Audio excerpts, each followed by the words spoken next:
श्री सच्चिदानंद सद्गुरु साईनाथ महाराज की जय. శ్రీ సమర్థ రామదాస విజయం సజ్జనగడ అధ్యాయం 51. శ్రీరామ జయ రామ జయ జయ రామ. వేణుబాయి వేడికోలు. శ్రీ నిత్యానంద యోగి నిత్యము శ్రీ సమర్థుల వారి లీలా శ్రవణం చేయించు ప్రదేశము ఎంతో పుణ్యప్రదమైనది. మాండ్ నదీ తీరంలో చాపల్ మఠం పరిధిలోనే ఈ కథాశ్రవణం చేయించుచుండగా ఎందరో శ్రోతలు విని తరిస్తున్నారు. వారు నిత్యం ఒకే సమయానికి అక్కడకు వచ్చి తమ శిష్యుడైన విద్యాసాగరుని ఉద్దేశించి ప్రవచించినను అది సర్వులకున్నూ అమృతప్రాయంగా పంచబడుచున్నదని అందరూ సంతోషంతో పొంగిపోచున్నారు. ఆ మఠంలో నివసించేవారు నిత్యము దాసబోధ గ్రంథమును విధిగా పారాయణం చేసెదరు. అయినను శ్రీ సమర్థుల వారి ఆంతర్యము అందరికీ అర్థమయ్యేది కాదనిపించేది. వారి అదృష్టం కొలది శ్రీ నిత్యానందుల వారును విద్యాసాగరుడును అచ్చటికి చేరి ఈ లీలలను ప్రవచించుటతో అచ్చట ఉండేవారి పుణ్యము పండినదని సంబరపడినారు. శ్రీ సమర్థుల వారి బోధలు అగాధములు. వారి యందు భక్తి ప్రపత్తులతో శరణాగతి చేసిన వారికి అపార కృపతో బోధను అనుగ్రహించెదరు. వారి వారి మస్తిష్కములో అర్థము స్ఫురింపచేయుదురు. ఇప్పుడు శ్రీ నిత్యానంద యోగి ద్వారా వారి బోధనలలోని సారమును ప్రసాదిస్తున్నందులకు అందరికీ శ్రవణానందం కలుగుచున్నది. శ్రీ నిత్యానంద యోగికి అందరూ సాష్టాంగ ప్రణామాలు ఆచరించగా వారిని ఆశీర్వదించి తదుపరి వృత్తాంతాన్ని ఇట్లు వివరించసాగిరి. విద్యాసాగర, శ్రీ సమర్థుల వారు ఎవ్వరి సూచనలను త్రోసిపుచ్చలేదు. ఆధ్యాత్మిక ప్రగతికి ఉపయోగపడు కోరికలను నెరవేర్చారు.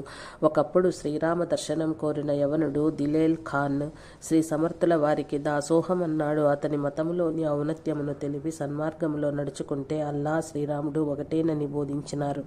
అయినా అతడు సన్మార్గం బోధించిన గురువు నాకు తమరే కాబట్టి తమ జ్ఞాపకార్థం ఇక్కడ మఠస్థాపన చేయవలేనని ప్రార్థన చేశాడు. అతని ప్రార్థనను మన్నించి అతడు సూచించిన స్థలమునందు మఠము ఏర్పరిచి శ్రీ హనుమంతునితో సహా సీతారామ లక్ష్మణులను స్థాపించినారు.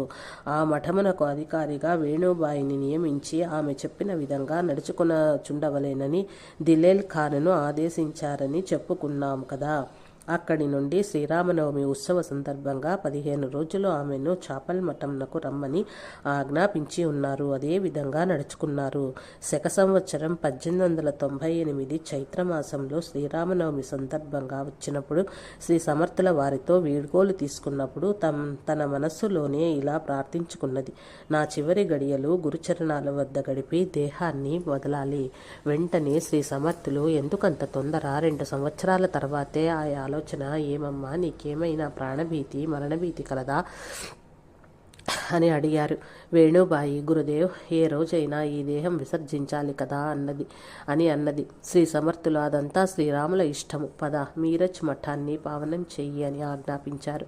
ఆమె కోరిక ఏమిటో అప్పటికి అందరికీ తెలిసిపోయింది. అప్పుడు ఆమె వెళ్ళిన తరువాత మనం శ్రీరాముల సేవకులమై ఉన్నాము, అయినను ప్రత్యేకమైన కోరికలెందుకు అంటూ తనలో తాముగా సంభాషించారు. మరుసటి సంవత్సరం ఉత్సవాల సమయానికి శ్రేష్ఠుల వారు నిజధామమునకు చేరిరి. అయినను శ్రీరామనవమి ఉత్సవాలు మామూలుగానే జరిపించినారు.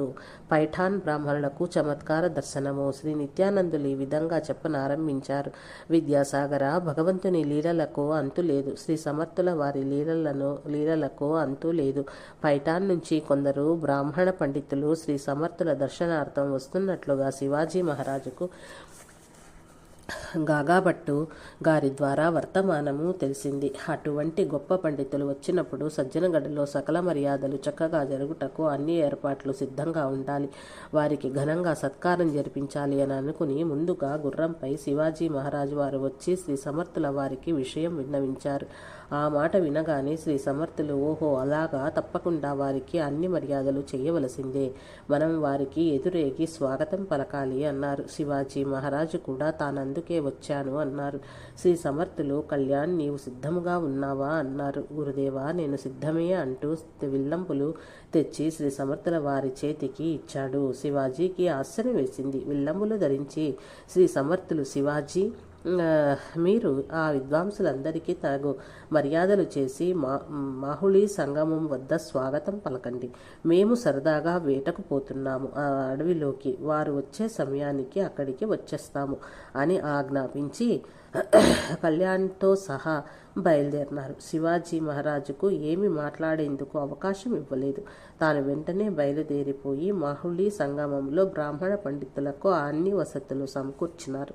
వారందరికీ ఆసనాలను ఇచ్చి కూర్చుండంపచేశారు. వారు సంతోషంగా శ్రీ సమర్థుల వారెక్కడా, మేము వారి దర్శనం కోరి వచ్చాము అన్నారు. వారు పని మీద అడవికి వెళ్ళినారు, త్వరలో వచ్చేస్తారని సమాధానం చెప్పి వేచి ఉన్నారు.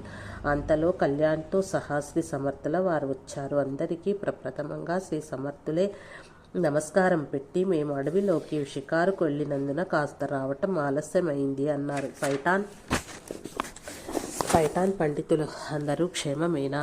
ఏక్నాథ్ మహారాజ్ వారి సమాధి దర్శనం చేసి చాలా కాలమైంది. ఆ మహాత్ముని కృప మాపై అపారంగా ఉండి మమ్ము కాపాడుచున్నని అన్నారు.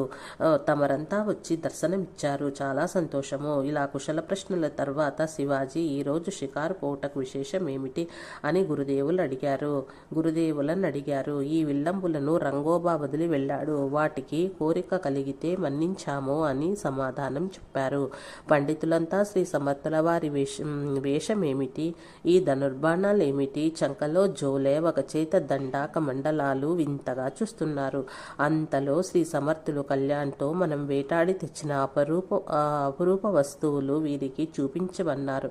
వెంటనే తన జోలెను గుమ్మరించాడు. చనిపోయిన పక్షి సంతానం ఒక గుట్టవలి పడింది.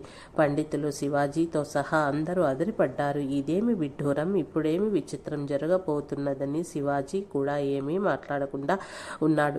బ్రాహ్మణ పండితులలో గుసగుసలు మొదలైనవి.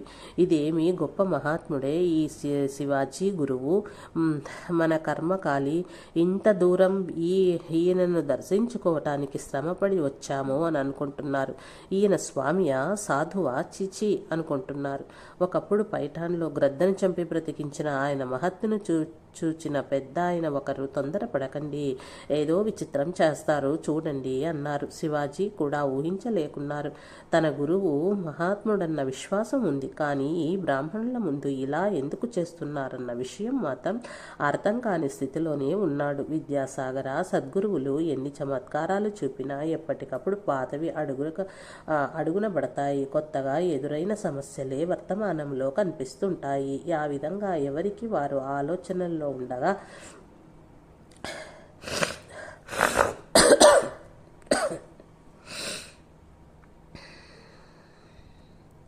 శ్రీ సమర్థులు కళ్యాణ్ స్వామితో, సాయంకాలం అయింది కదా కళ్యాణ్, ఆ పక్షులన్నీ గూటికి తిరిగి వచ్చి పిల్లల కొరకు వెతుక్కుంటాయి, వాటిని స్వస్థానానికి పంపివేయి అని ఆజ్ఞాపించారు. అతడు ఎలా పంపమంటారు గురుదేవా అన్నాడు. ఎలాగా ఏమిటి?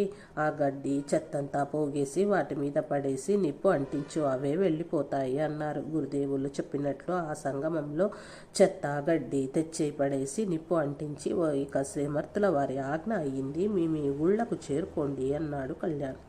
పిట్ట కూనలన్నీ రెపరెపటపటపా రెక్కలాడించుకుంటూ ఆకాశంలోకి ఎగిరిపోయాయి. ఇది చూస్తూనే వారి మనసులోని భావాలన్నీ తారుమారైనాయి. శివాజీ గారితో సహా పండితులందరూ శ్రీ సమర్థుల వారి పాదములపై వ్రాలి నమస్కారాలు చేసినారు, క్షమాపణలు కోరినారు.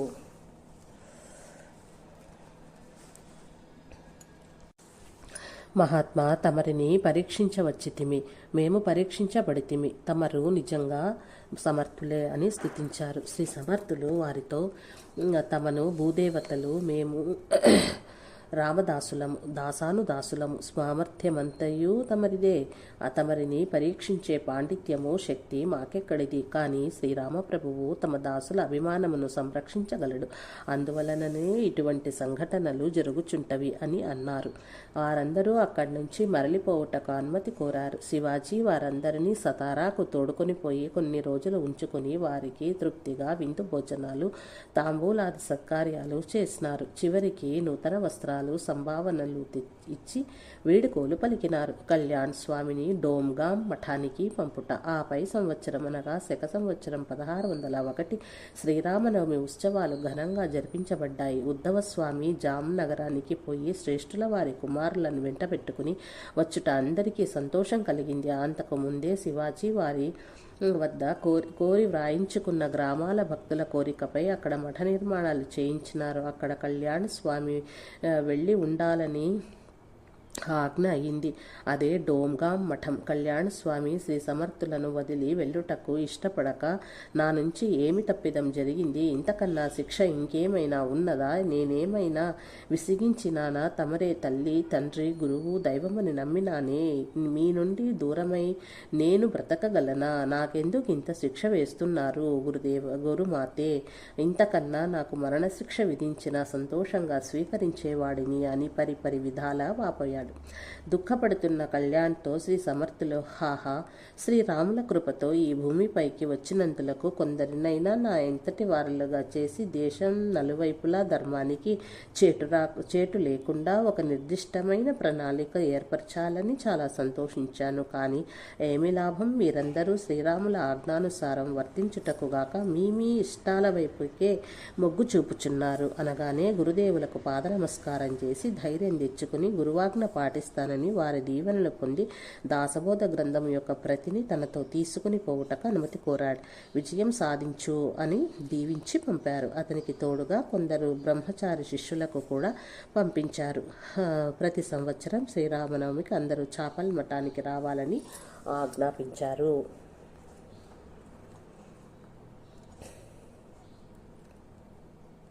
వేణుబాయికి ముక్తి. తర్వాత కొందరు భక్తులు గురుదేవుల వద్ద సెలవు తీసుకున్నారు. వేణుబాయి వచ్చి ముకుళిత హస్తురాలే ఎదుట నిలిచి ప్రార్థన చేస్తున్నది. శ్రీ సమర్థులది గమనించి, నీ దరఖాస్తు పరిశీలనలో ఉన్నది, తొందరపడవద్దు, రేపు ఆలోచించుదాము అన్నారు. అలాగే రేపు అంటూనే రోజులు గడుపుతూ ఉన్నారు అని ఆమె మనసులో అనుకున్నది. ఒకరోజు ఆమెను దగ్గరకు పిలుచుకొని, నీవు ఎందుకు ఎక్కువగా ఆలోచించుచున్నావు? ఎన్ని రోజులు గడుపుచుంటే అన్ని రోజులను నామ సంకీర్తనం చక్కగా చేసుకుంటూనే ఉన్నావుగా. ఇది జీవిత పరమార్థం కాదా? ఇంతకన్నా నీవేం సాధించాలనుకుంటున్నావు? నీకు ఇంకా పరిపూర్ణత రాలేదు అన్నారు. వేణుబాయి వెంటనే గురుపాదాలపైన పడి నమస్కరించి, ఇక మీరుగా చెప్పే వరకు నేను అడగను అని క్షమాపణలు కోరింది. చైత్ర బహుళ చతుర్దశి రోజున ఉదయాన్నే శ్రీ సమర్థులు, అక్కాబాయి, ఈరోజు మధుర పదార్థాలతో విందు భోజనాలు చేయించాలి అందరికీ. వేణుబాయికి వీడుకోలు చెప్పాలిగా అంటూ చలోక్తులుగా మాట్లాడుతుంటే వినేవారికి ద్వంద్వార్థాలు గోచరించాయి. ఆమె కోరిక ప్రకారము ఈ భూమిపై నుండి వీడుకోలు చెప్పుటయా లేక మీరజ్ మఠానికి అన్నది సరిగా ఎవ్వరికీ అర్థం కాలేదు. అయినా వారు చెప్పినట్లు చేయుటయే విధి అని అన్ని వంటకాలు తయారు చేశారు.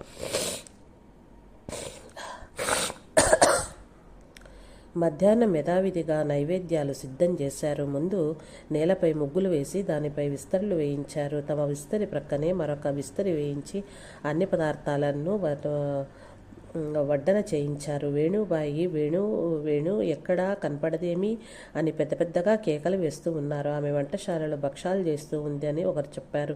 ఆ మాట వింటూనే, ఇది ఏమిటి? నిజధామానికి పోయే రోజున కూడా ఆమె కాపని ఎవరు చెప్పారు? ఇటు రమ్మనండి అని గావు కేకలు పెట్టేసరికి హడావుడిగా వేణుబాయి పరిగెత్తుకుని వచ్చి శ్రీ సమర్థుల వారి ఎదుట చేతులు కట్టుకుని నిలబడింది. ఏమి వేణుబాయి, ఈరోజు చివరి ప్రసాదంగా నీ ప్రక్కన కూర్చుండి భోజనం చెయ్యాలని కోరుకున్నాను. నీవేమో వంటశాల వదలవా? మరి దేహాన్నే వదిలేస్తానంటావు అంటూ నవ్విస్తున్నారు. ఆ విధంగా పిలిచి ప్రక్కనే కూర్చుండింపజేసుకుని ఆ ప్రసాదాన్ని తినిపించారు. తర్వాత తాంబూలం తయారు చేసి ఇమ్మన్నారు. ఆమె చేతితో విడెం తీసుకుని ఆమెను కీర్తన చేయమని శ్రీరాములు కోరుచున్నారని చెప్పారు. ఆమె సంతోషానికి అవధులు లేవు. అందరూ కూర్చున్నారు. ఏమీ విచిత్రం జరుగునోయని అందరూ గమనిస్తూ ఉన్నారు. సాయంకాలం 4 గంటల వరకు అద్భుతంగా కీర్తన గావించింది వేణుబాయి.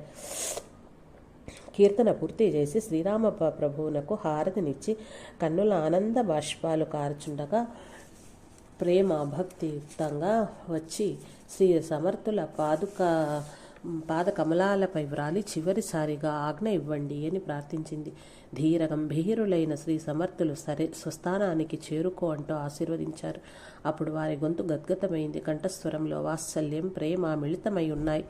ఈ వాక్కులు వినగానే ఆ జై జయ రఘువీర సమర్థ సద్గురు మహారాజ్కి జై అంటూ ఆమె ప్రాణాలు గురుదేవుల పాదాలలో ఐక్యమయ్యాయి. శ్రీ సమర్థులు అప్పటికప్పుడే ఆమె దేహాన్ని సమాధి చేయవలసిందిగా శిష్యమండలికి ఆదేశించారు. అక్కాబాయి దుఃఖంతో పొర్లి ఏడుచుండగా శ్రీ సమర్థులు ఆమెను తలపైన చెయ్యి చేయి ఉంచి శ్రీరామ ప్రభువునకు ఆమె చేసిన సేవకు అనుగుణంగా ఆమె జీవితమును సార్థకం చేసుకున్నది. అటువంటి వ్యక్తులతో సహజీవనం కలిగినందులకు మనం సంతోషించాలి. కానీ బాధ ఎందుకు అక్క? బాధకు తావు ఇచ్చావంటే అది నిన్ను వదలదు. ఆమె ఎంతో పుణ్యమూర్తి, పుణ్యధామానికి చేరింది. నా సహచర్యంలో మీరంతా ఉన్నందునకు దుఃఖించటం అంటే అది అవమానం అంటూ ఓదార్చినారు. అక్కాబాయి దుఃఖాన్ని అణుచుకొని, శ్రీరామ, వేణుబాయిని ఎంతగా అనుగ్రహించావయ్యా అని ఆ ప్రేమను మరవలేక వాపోయాను అంతే అని తనకు తానే ఊరట పొందింది. వేణుబాయిని గురించి అప్పుడప్పుడు అక్కాబాయి శ్రీరాముని కన్నుల నుంచి అశ్రువులు రాల్చున్నట్లు చేసింది. వేణు అని చెప్పుచుండేది.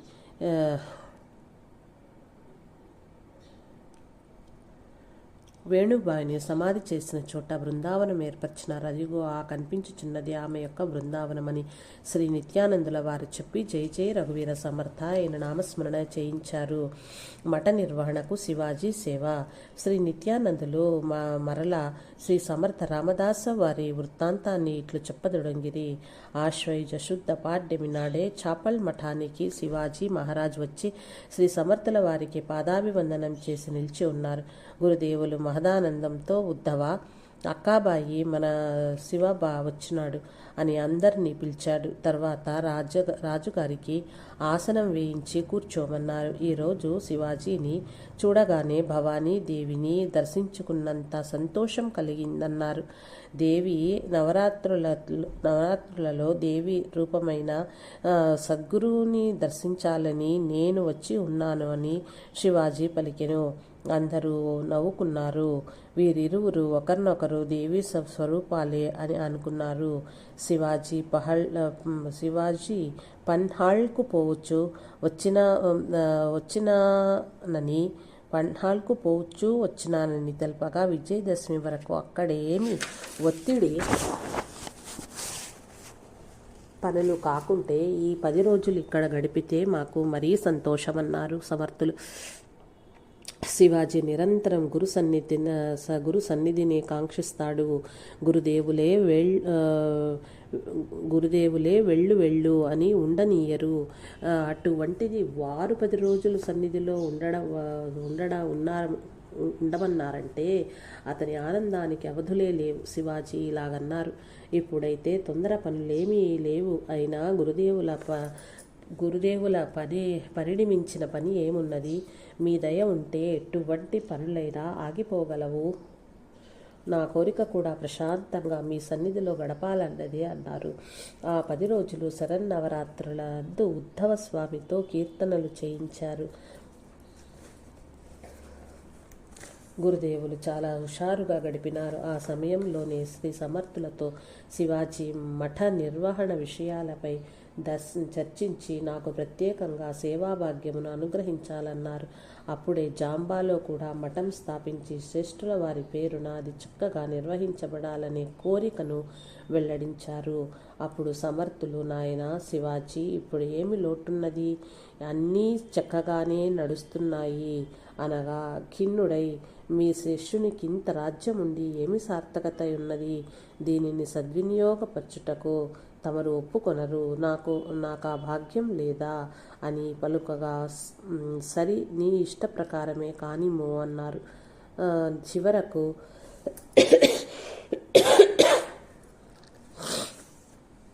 శివాజీ సంతోషంగా జామ్ మఠానికి 33 గ్రామాలు ఈనాముగా వ్రాసి 120 పుట్ల ధాన్యము నిర్ణయించి దానపత్రమును వ్రాసి ఇచ్చారు.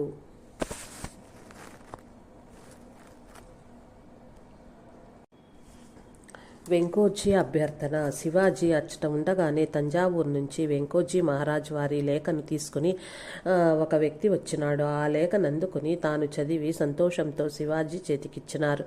వెంకోజీ మహారాజ్ వారు అందులో గురుదేవుల దర్శనం లేక 2 సంవత్సరములైంది. ఇచ్చట మఠ నిర్వాహకులు బికాజీ మహారాజ్ మరియు మోనీబువా అందరం నిత్యం సన్నిధి కొరకు తహతహలాడుతూ ఉన్నాము. తప్పక తమరు రావలేను అని వ్రాసి ఉన్నది. శివాజీ చదువుకుని గురుదేవులు ఎప్పుడు ప్రయాణమయ్యేదరో తెలిపినచో సకల ఏర్పాట్లు దారిలో వలసిన వసతులు చేయించగలను అని పలికెను.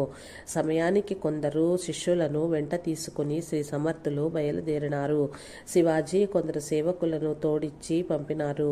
వారు తంజావూరు సమీపంలోని మున్నార్ గుడికి చేరుసరికి వేగుల ద్వారా వారికి రాకను తెలుసుకున్న వెంకోజీ రాజు తన పరివారంతో ఎదురొచ్చి సకల మర్యాదలతో స్వాగతించి తోడుకొని పోయి నగరోత్సవం చేయించారు.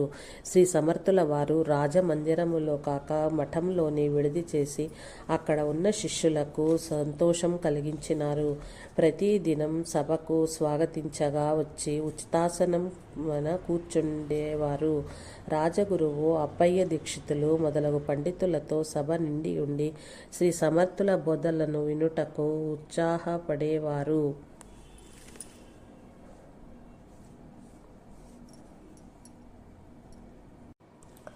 తంజావూరులో బోధ.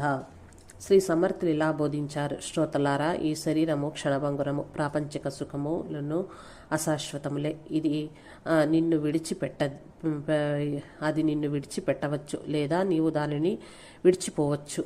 ఇందులో నీది నాది అని చెప్పబడు వస్తువేదియు నీది కాదు. ఒక్క క్షణం నీదిగా ఉండును, మరుక్షణం ఎదుటి వానిదైపోవును. నీవెన్ని సంపాదించినను వెంట చిల్లిగవ్వ కూడా తీసుకుని పోలేవు. పట్టెడన్నం పెట్టువానికి రోజంతయు చాకరీ చేయుటకు సిద్ధపడు నీవు మోక్షద్వారమైన ఈ మానవ జన్మనిచ్చిన ఆ పరమాత్మునికి ఎంత చేసిన రుణం తీరును? నీ జీవితమును మానవులకు అంకితమునర్చక యోగ్యుడగు నరదేహ ప్రదాతయైన భగవానుని మరువక భజించు. జీవితం సాగించుట కొరకు కాయకష్టం చేసి ద్రవ్య సముపార్జన చేయుట తప్పు కాదు. మితిలేని ధనార్జనకు పాల్పడుట వలన నీ జీవితంలో శాంతి లేకపోవును. భక్తి నీ దరికే రాదు. భక్తి లేకున్నా భగవంతుడు అంతకన్నా దూరమగును. రేయింబగళ్ళు భగవానుడు తన బిడ్డలకు శుభము కూర్చుటకై సంకల్పించి సకాలమున వర్షములు కురిపించును. పృథ్వీ సస్యశ్యామలై పంటనిచ్చును. సూర్యుడు క్రమం తప్పక ప్రకాశించుచున్నాడు. సమస్త సృష్టిని భగవానుడు తన మహతత్వంలోనే నడిపించుచున్నాడు. దేవదేవుని ప్రతాపము ముందు నీ ప్రతాపం ఎంతటిది అని ప్రశ్నించుకో. నీ శరీరములోని అన్ని భాగాలు నీ అధీనములోనున్నవా అని ప్రశ్నించుకో. కరచరణములు, కనురెప్పలు, పెదవులు ఇంత మాత్రమే నీవు కదిలించగలవు. మిగిలిన అవయవములన్నీ భగవంతుని చైతన్యముతోనే కదులుచున్నవి. నీ లోపలి అవయవములపై నీకెట్టి అధికారమూ లేదు. కావున ఇంత అల్ప సామర్థ్యమునకే ఇంత మిడిసిపాటు తగునా అని యోచించుకో. నీ స్థితి ఏదో, భగవానుని సామర్థ్యమేదో అవగాహనకొస్తుంది. అది తెలిసిన మరుక్షణము నుండి నీకు సంసార విషయాలు వందాలు కానేరవు. అవన్నీ భగవంతుని కృపతోనే నడుస్తున్నవని అర్థమైపోయి నీవు భగవంతుని యందు అనురక్తుడవై ఇతర విషయముల యందు విరక్తుడవు కాగలవు. అందుకే ముందుగా వివేకము, తదుపరి విచారణ ద్వారా వైరాగ్యము పొందనగును. ఈ విధంగా విరాగి అయినప్పుడు సుఖము దుఃఖముల తత్వము తెలియను. అవి వచ్చినను క్షణకాలమే ఉండునని, స్థిరము కాదని తెలియగలవు. నిన్ను నీవు ఉద్ధరించుకొనవలెను. ఈ ప్రపంచమందు ఎంత గొప్ప గురువులైనను మార్గనిర్దేశకం గావింపగలరు. కానీ ఆ మార్గమున పయనించి గమ్యమును చేరవలసిన వాడవు నీవే జీవా. ఈ రహస్యమును భగవానుడైన శ్రీకృష్ణ పరమాత్మ నిర్విస్పష్టంగా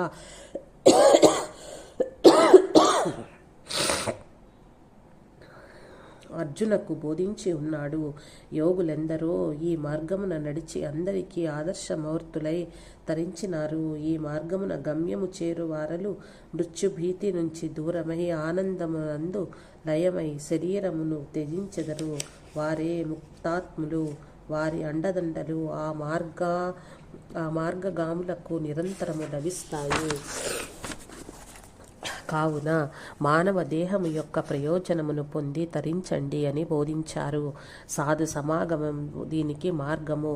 ఒకనాడు శ్రీ సమర్థులు రాజావారితో ఈ నగరం విగ్రహముల తయారీకి చాలా ప్రసిద్ధి కదా, చక్కని విగ్రహాలు చేయు కళాకారుని పిలిపించమని కోరారు. అందులకు అప్పయ్య దీక్షితుల వారు, నిజమే స్వామి, కానీ నేర్పరి అయిన కళాకారుడు ఇప్పుడు ఉపయోగపడడు అన్నారు. ఎందుకని శ్రీ స్వామి ప్రశ్నించగా అతనికి చూపు పోయిందని చెప్పారు. అయినను పర్వాలేదు, పిలిపించు అన్నారు స్వామి.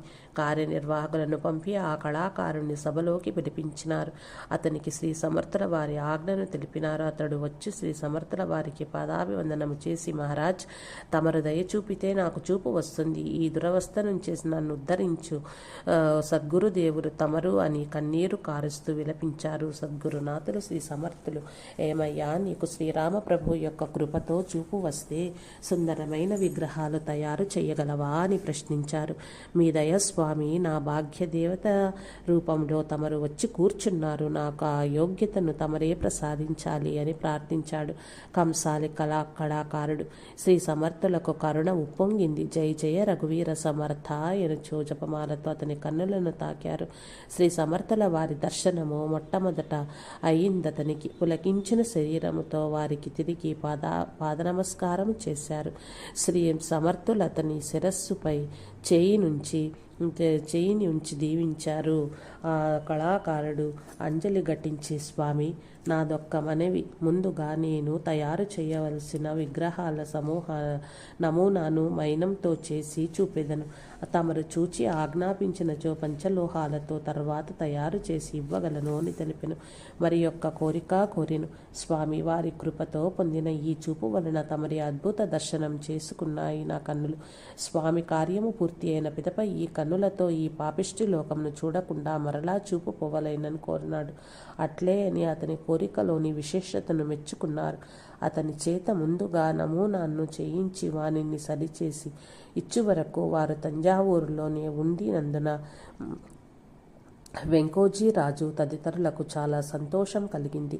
హనుమంతుడు, సీత, రామ, లక్ష్మణ మూర్తుల తయారీకి ఆజ్ఞ ఇచ్చి ఆ విగ్రహముల తయారీ పూర్తి అయిన పిదప తమరి వద్దకు పంపమని వెంకోజీ మహారాజుకు ఆజ్ఞాపించి శ్రీ సమర్థుల వారు తిరుగు ప్రయాణాన్ని చేసి శిష్యులతో, భక్తులతో, రాజభటులతో చాపల్కు వచ్చినారు.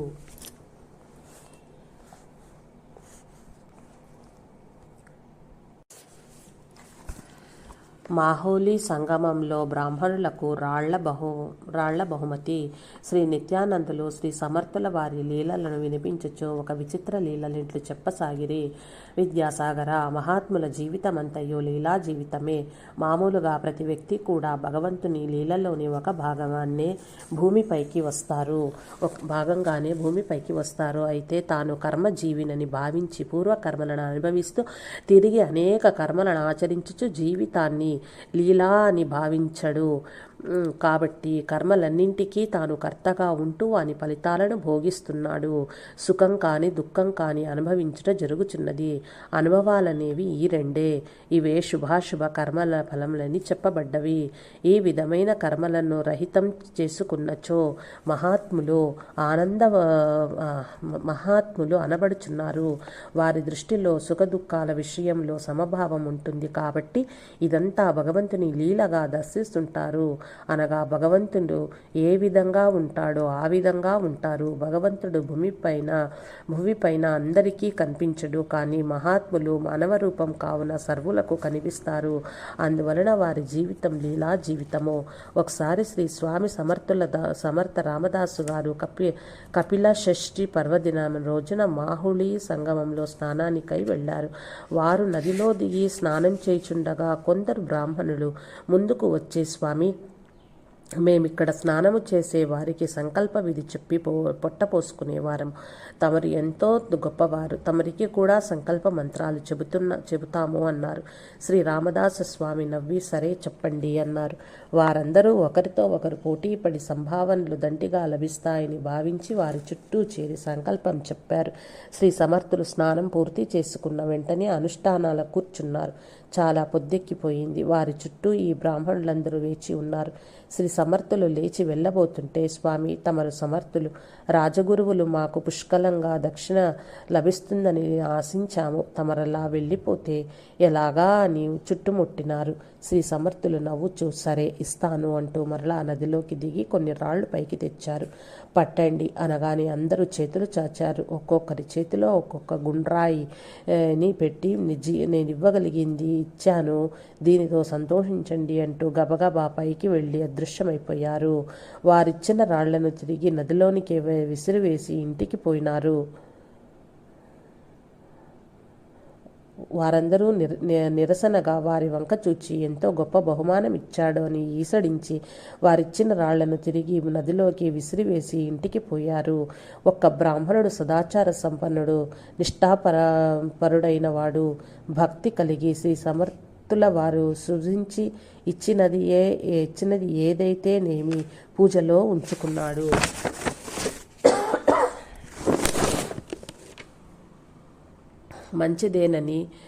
పూజలో ఉంచుకున్నను మంచిదేనని భావించి ధోవతి కొంగున కట్టుకుని ఇంటికి తీసుకుని పోయెను.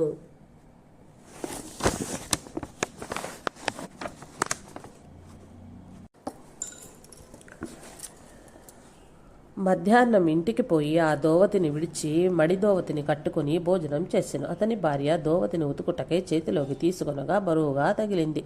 ఆమె ఆశ్చర్యంతో ఆ ముడి విప్పి చూసింది. అందులో ఇంతలావు బంగారు ముద్ద ఉన్నది. వెంటనే భర్త వద్దకు వచ్చి, ఇంత పెద్ద బంగారు కణికను ఇంత నిర్లక్ష్యంగా దోవతి కొంగున కట్టుకుని విడిచివేశారు. ఏమి అమాయక బ్రాహ్మణుడవయ్యా నీవు నీ నిగ్గు తీసింది. ఆ బ్రాహ్మణుని ఆశ్చర్యానికి అవధులే లేవు.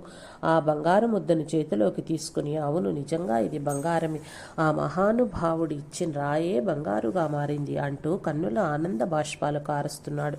అతని భార్య వింతగా చూస్తూ, ఏమిటి, రాయి బంగారమైందా అన్నది.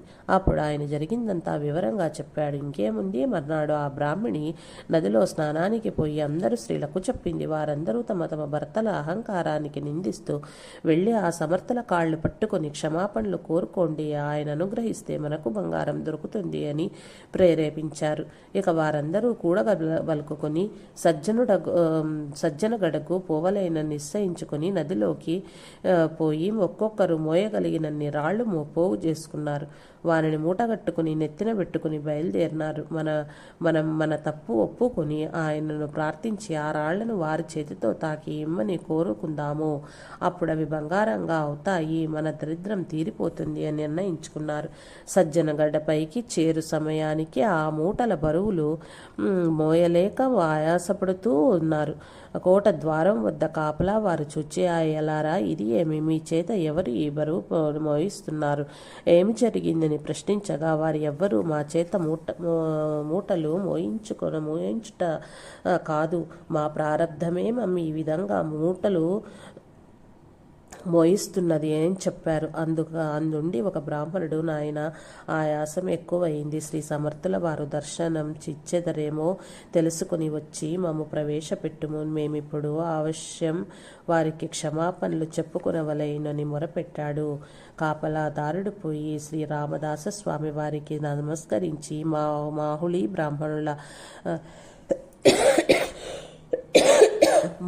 బ్రాహ్మణులట స్వామి, తమరి దర్శనం కోరి తలపైన రాళ్ల మూటలతో వచ్చి నిలిచి ఉన్నారు.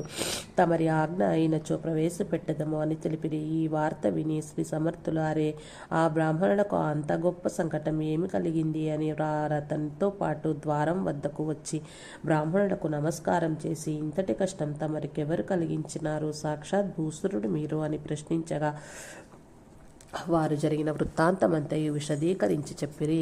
తమరు మమ్ములను క్షమించాలి, మా యందు దయ ఉంచి ఈ రాళ్లను సృజించి ఇస్తే మా దరిద్రమే తీరిపోతుందని వేడుకున్నారు. ఈ మాటలు విని సమర్థులకు నవ్వాగలేదు. ఓహో, అది శ్రీరాముల కృపా కటాక్షంతో జరిగిన యోగము, మాటిమాటికి అట్లు జరగదు.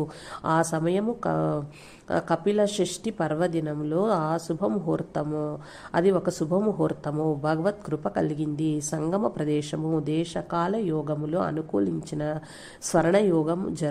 స్వర్ణయోగం జరుగును. ఇప్పుడట్లు జరగదు. ఈ రాళ్ళు పారివేయండి. మధ్యాహ్నం వేళ అయింది. అందరూ పరిశుద్ధులై ముందు భోజనాలు చేయండి. తర్వాత భగవంతుడు అనుగ్రహం అనే వారిని లోనికి పిలిచిరి. అందరికీ చక్కని భోజనం పెట్టించిన తర్వాత తాంబూలాలు ఇచ్చేటప్పుడు అందులో ఒక్కొక్క వెండి నాణెమును దక్షిణగా ఇచ్చినారు. తర్వాత శ్రీ సమర్థులు, అయ్యలారా, మీరు సాక్షాత్ భూమిపై నడియాడే దేవతలు. మేము తృప్తిపరిచే శక్తి ఎవరికున్నది? మీకు మీరే తృప్తి పడవలేను. తృప్తి లేని జీవితమునకు అశాంతి తప్ప ఏమీ మిగలదు. మీరు తిరిగి వెళ్లే సమయంలో ఊర్ముడి నదిలో నుంచి మీ చేతికి వచ్చింది ఒకటో రెండో రాళ్ళు తీసుకుని ఒకరి ఇంటికి పొండు. అత్యాశకు పోవద్దు. శ్రీరామానుగ్రహం మీ పైన కలిగితే మీ కోరిక నెరవేరుతుంది. ఈ రామనామము మాత్రం మరవవద్దని బోధించి పంపినారు. విద్యాసాగర నిజంగా శ్రీ సమర్థుల వారు బ్రాహ్మణుల యందలి దోషములను నివారించుట మరియు శ్రీరామానుగ్రహమునకు పాత్రులుగా చేయుట రెండునూ జరిగినవి. వారు శ్రీ సమర్థులు చెప్పినట్లు చేతికి దొరికిన రాతిని తీసుకుని విశ్వాసంతో కొంగున కట్టుకుని ఇంటికి పోయి చూచుకునగా అవి బంగారంగా మారి ఉండెను అని నిత్యానందుల వారు ఈ సంఘటనలో గల లీలలను వివరించి జయ జయ రఘువీర సమర్థ శ్రీరామ జయ రామ జయ జయ రామాయని నామస్మరణ చేసిరి. అందరూ నామస్మరణమును చేసిరి. ఇది విద్యాసాగర శ్రీ నిత్యానంద యోగి సంవాద రూపమున శ్రీ దత్తాత్రేయ సంప్రదాయ శిష్య పరంపరలోని శ్రీ శ్రీ శ్రీ స్వామి విఠలానంద సరస్వతి మహారాజు విరచిత శ్రీ సమర్థ రామదాసు విజయంలోని 51వ అధ్యాయం సంపూర్ణం.